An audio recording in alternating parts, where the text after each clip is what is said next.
திருப்பத்தூர் மாவட்டம் ஆம்பூர் தாலுகாவில் வீட்டுமனை பிரிவுக்கு அங்கீகாரம் வழங்க 12 லட்சம் ரூபாய் லஞ்சம் கேட்டு 2 லட்சம் ரூபாய் லஞ்சம் வாங்கிய சாந்தூர்குப்பம் ஊராட்சி மன்ற தலைவரை லஞ்ச ஒழிப்புத்துறை போலீசார் கையும் களவுமாக கைது செய்து விசாரணை மேற்கொண்டுள்ளனர். இது தொடர்பான கூடுதல் தகவல்களை தருகிறார் எமது செய்தியாளர் விஜயகுமார். விவரங்கள் என்ன? வணக்கம்.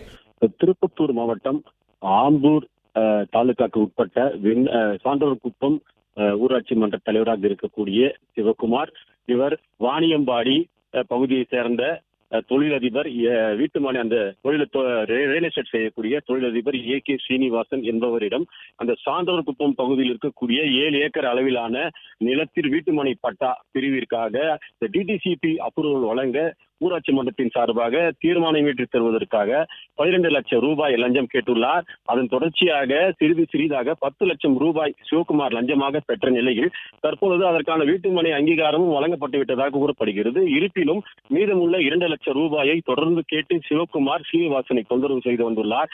இதனால் ஆத்திரமடைந்த சீனிவாசன் லஞ்ச ஒழிப்பு காவல்துறைக்கு புகார் அளித்ததன் பேரில் லஞ்ச ஒழிப்பு காவல்துறை கண்காணிப்பாளர் ராஜி மற்றும் காவல் ஆய்வாளர் கௌரி, துணை காவல் ஆய்வாளர் கணேசன் உள்ளிட்ட காவல்துறையினர் அவர்கள் வழங்கிய ஆலோசனையின் பேரில் ரூபாய் 2 லட்சம் ரூபாயை வாணியம்பாடி அருகே இருக்கக்கூடிய தேசிய நெடுஞ்சாலையில் வைத்து சீனிவாசன் ஊராட்சி மன்ற தலைவர் சிவகுமாரிடம் வழங்கியுள்ளார். அப்பொழுது அங்கு தயாராக காத்திருந்த லஞ்ச ஒழிப்பு காவல்துறையினர் அவரை மடக்கி பிடித்து கையும் களவுமாக பிடித்து ஒரு அரசு அலுவலகத்திலே வைத்து விசாரிக்க வேண்டும் என்பதற்காக வாணியம்பாடி நகராட்சியிலே வைத்து தற்பொழுது விசாரணை மேற்கொண்டு வருகின்றனர்.